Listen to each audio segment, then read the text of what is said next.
Hi friends, this is Bani and welcome to my channel. বন্ধুরা, আজকে আমি তোমাদের জন্য কিছু ইম্পর্টেন্ট স্ট্রাকচার নিয়ে এসেছি। যে স্ট্রাকচারগুলোর ব্যবহার জানাটা প্রচন্ড দরকার।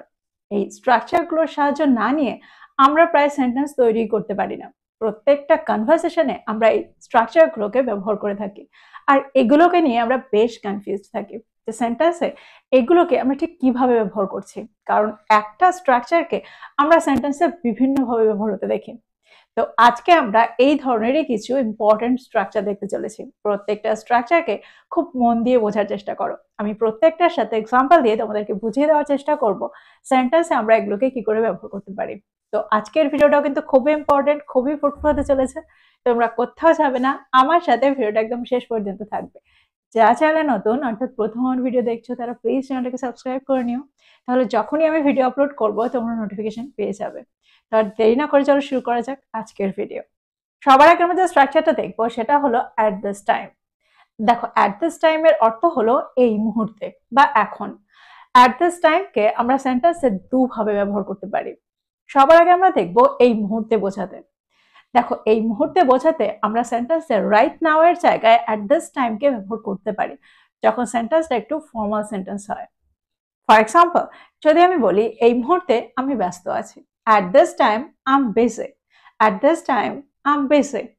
দেখো এখানে আমরা at this time এর জায়গায় right now এরও ব্যবহার করতে পারি। তাহলে সেন্টেন্সটা কি হবে? right now I'm busy বা I'm busy right now। আরেকটা এক্সাম্পল দেখো, যদি আমি বলি এই মুহূর্তে আমরা বাসটার জন্য অপেক্ষা করছি, at this time we are waiting for the bus, at this time we are waiting for the bus বা we are waiting for the bus at this time বা we are waiting for the bus right now, right now we are waiting for the bus। দেখো এখানে তো আমরা এই দুটো স্ট্রাকচারকে ইন্টারচেঞ্জেবলি ব্যবহার করে নিচ্ছি, কিন্তু এমন কিছু সেন্টেন্স থাকে যে সেন্টেন্সগুলোতে আমরা অ্যাট দিস টাইমকে রাইট নাও এর সাথে ইন্টারচেঞ্জেবলি ব্যবহার করতে পারি না। যদি আমি বলি বছরের এই সময়ে আবহাওয়াটা খুব গরম থাকে, তাহলে সেন্টেন্সটা কি হবে? At this time of year the weather is very hot, at this time of year the weather is very hot। আমরা এটাও বলতে পারি the weather is very hot at this time of year। দেখো এখানে আমরা কখনোই রাইট নাওকে ব্যবহার করব না, তাহলে কিন্তু সেন্টেন্সটা ভুল হয়ে যাবে। তো তোমরা বুঝতে পারছো সব সময় আমরা রাইট নাওকে at this time এর সাথে ইন্টারচেঞ্জেবলি ব্যবহার করতে পারি না। তো এক্সাম্পলগুলোর মধ্যে দিয়ে আমার মনে হয় তোমরা বুঝতে পারছো সেন্টেন্সে আমরা অ্যাট দিস টাইমকে কোন অর্থে ব্যবহার করছি। এইবার প্রশ্ন হচ্ছে তাহলে আমরা সেন্টেন্সে অ্যাট দ্যাট টাইমকে কখন ব্যবহার করব? দেখো অ্যাট দ্যাট টাইমকে সেন্টেন্সে আমরা তখন ব্যবহার করি যখন আমরা অর্থ করতে চাই সেই সময়ে, তখন সেই সময়ে এরকমটা হয়েছিল, সেই সময়ে এটা হতো, এরকম অর্থে আমরা সেন্টেন্সে এই স্ট্রাকচারটাকে ব্যবহার করে থাকি।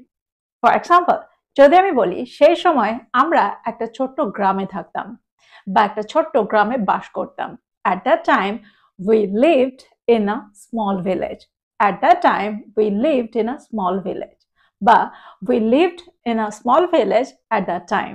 আরেকটা এক্সাম্পল দেখো, যদি আমি বলি সেই সময় আমি ইংরেজি বলতে পারতাম না, at that time I couldn't speak English, at that time I couldn't speak English, I couldn't speak English at that time। তো তোমরা বুঝতে পারছো সেন্টেন্সে আমরা at this time R at that time কে কোন অর্থে ব্যবহার করছি। এবার আমরা দেখবো এর পরের স্ট্রাকচারটা। বাংলায় আমরা প্রায় বলে থাকি যতক্ষণে তুমি আসবে বাসটা বেরিয়ে যাবে বা ট্রেনটা বেরিয়ে যাবে, যতক্ষণে আমি পৌঁছেছিলাম তারা বেরিয়ে গিয়েছিল। তো এরকম অর্থে আমরা সেন্টেন্সে কোন স্ট্রাকচার ব্যবহার করব? দেখো বাংলায় আমরা প্রায় এই ধরনের বাক্যের ব্যবহার করে থাকি। তো এই ধরনের অর্থে আমরা সেন্টেন্সে বাই দ্য টাইমের ব্যবহার করি।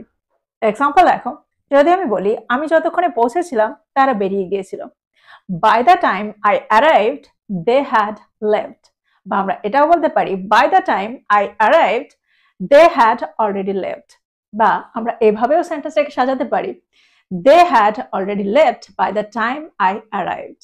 তোমরা বুঝতে পারছো সেন্টেন্সে আমরা যখন এরকম অর্থ করব যতক্ষণে এটা হবে এটা হয়ে যাবে, তখন আমরা সেন্টেন্সে এই স্ট্রাকচারটা ব্যবহার করি, অর্থাৎ যতক্ষণে এটা হবে ততক্ষণে এটা হয়ে যাবে।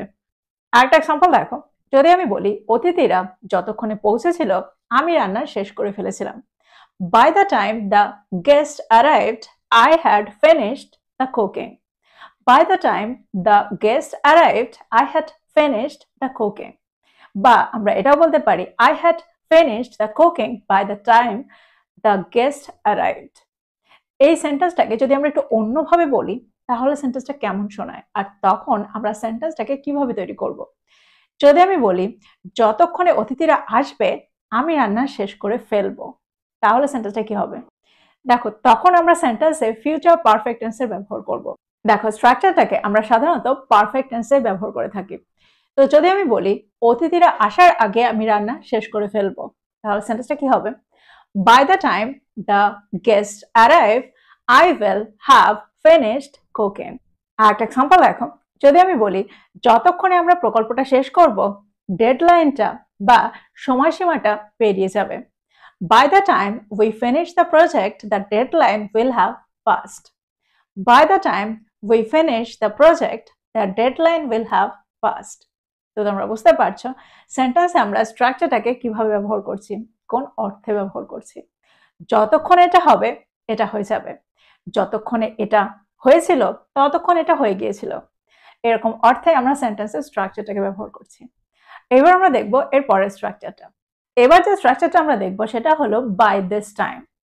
দেখো বাই দিস টাইমের অর্থ হলো এতক্ষণে বা এই সময়ের মধ্যে। ফর এক্সাম্পল যদি আমি বলি এতক্ষণে শিক্ষক ক্লাসে এসে গেছেন, by this time the teacher has come to the class. By this time the teacher has come to the class.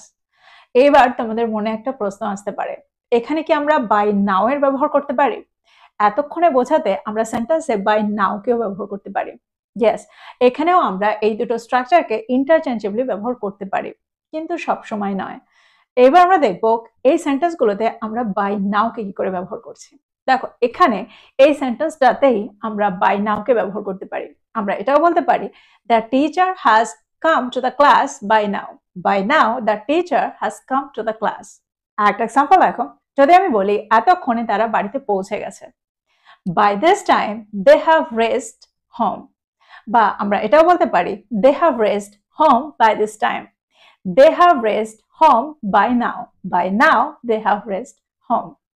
তোমরা বুঝতে পারছো এই ধরনের সেন্টেন্সটা যখন প্রেজেন্ট পারফেক্ট টেন্সে থাকছে তখন আমরা এই স্ট্রাকচার দুটোকে ইন্টারচেঞ্জেবলি ব্যবহার করতেই পারি। এবার আমরা দেখব কোন সেন্টেন্সে আমরা এই দুটো স্ট্রাকচারকে ইন্টারচেঞ্জেবলি ব্যবহার করতে পারি না। আমরা প্রায় বলে থাকি গতকাল এই সময়ে আমরা পরীক্ষাটা শেষ করে ফেলেছিলাম। তো এই সেন্টেন্সে কি আমরা বাই নাও কে ব্যবহার করতে পারি? না, এখানে কিন্তু আমরা বাই নাও কে ব্যবহার করব না। সেন্টেন্সে এখানে আমরা বাই দিস টাইমেরই ব্যবহার করব। সেন্টেন্সটা কি হবে? By this time yesterday we had finished the exam. By this time yesterday we had finished the exam. দেখো সেন্টেন্সটা পাস্ট পারফেক্ট টেন্সে রয়েছে। যখন আমরা অর্থ করতে চাইবো অতীতে কোন একটা সময়ের আগে কোন একটা কাজ হয়ে গিয়েছিল বা অতীতে কোন একটা কাজের আগে আর একটা কাজ হয়ে গিয়েছিল, তখন আমরা সেন্টেন্সে পাস্ট পারফেক্ট টেন্সের ব্যবহার করে থাকি। এবার যদি আমি বলি আগামী বছর এই সময় সে গ্রাজুয়েট হয়ে যাবে, দেখো এখানে কিন্তু আমরা কোনো ফিউচারের ইভেন্ট বোঝাতে চাইছি। এখানে আমরা ফিউচার পারফেক্ট টেন্সের ব্যবহার করব। সেন্টেন্সটা কি হবে? By this time next year she will have graduated. By this time next year she will have graduated.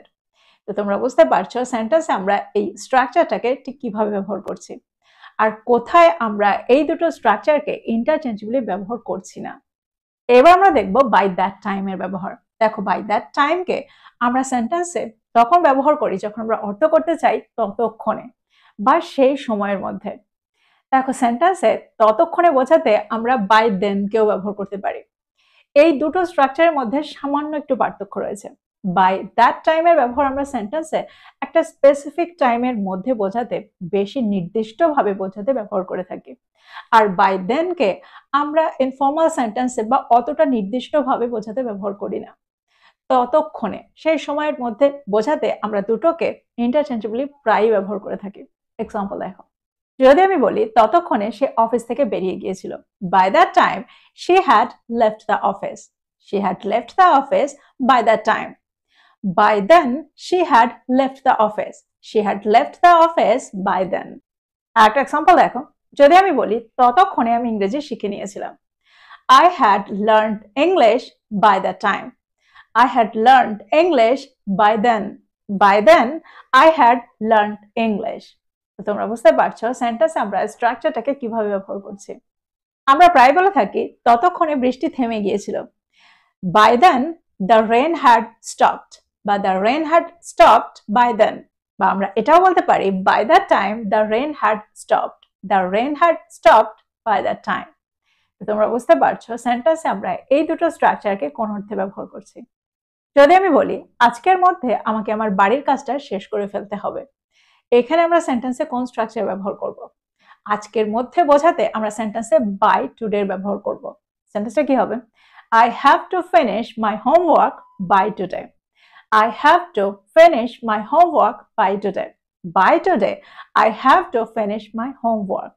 কিন্তু যদি আমি বলি আজকের মধ্যে আমি আমার বাড়ির কাজটা শেষ করে ফেলবো, দেখো এখানে কিন্তু আমরা ফিউচার টেন্সকে নির্দিষ্ট করতে চাইছি, আর এটা বোঝাতে চাইছি ভবিষ্যতে কোন একটা কাজ কোন একটা সময়ের আগে শেষ হয়ে যাবে, সময়ের আগে শেষ করে ফেলবো। তো এরকম অর্থে আমরা সেন্টেন্সে ফিউচার পারফেক্ট টেন্সের ব্যবহার করে থাকি। সেন্টেন্সটা কি হবে? I will have finished my homework by today. I will have finished my homework by today. তো এক্সাম্পলগুলোর মধ্যে দিয়ে আমার মনে হয় তোমরা বুঝতে পারলে স্ট্রাকচারগুলোর ব্যবহার। এই স্ট্রাকচারগুলোকে আমরা কোন সেন্টেন্সের সাথে ব্যবহার করছি, কোন স্ট্রাকচারের সাথে আমরা এই স্ট্রাকচারগুলোকে ব্যবহার করতে পারি। তো আমার মনে হয় প্রত্যেকটা স্ট্রাকচারকে তোমাদের খুব সহজও মনে হয়েছে। তো এগুলোকে নোট ডাউন করো আর এগুলো দিয়ে প্রচুর সেন্টেন্স তৈরি করো। দেখো আমার মনে হয় তোমরা বুঝতে পারলে যে এই স্ট্রাকচারগুলোকে আমরা প্রতিদিন কতবার ব্যবহার করে থাকি, আর স্পোকেন ইংলিশে আমরা এগুলোর খিচুড়ি বানিয়ে থাকি। অর্থাৎ কোনো গ্রামার ফলো না করে আমরা এই স্ট্রাকচারগুলো দিয়ে সেন্টেন্স তৈরি করে থাকি, কিন্তু যখন আমরা লিখি কিছু লেখার ক্ষেত্রে আমরা কিন্তু ভুল লিখতে পারি না, তখন আমাদের সঠিকভাবে সেন্টেন্সগুলোকে তৈরি করতে হয়। তাই এগুলোর সঠিক ব্যবহার জানো, বলার ক্ষেত্রে আর লেখার ক্ষেত্রে দুটো ক্ষেত্রেই সঠিকভাবে বলো। তো এই ছিল আজকের ভিডিও, এই ছিল আজকের টপিক। ভিডিওটা ভালো লাগলে লাইক করতে ভুলে যেও না, বন্ধুদেরকে শেয়ার করো যারা ইংরেজি শিখছে। So this is all about today. I will be back with another video. Till then, take care. Thank you for watching this video. Bye bye.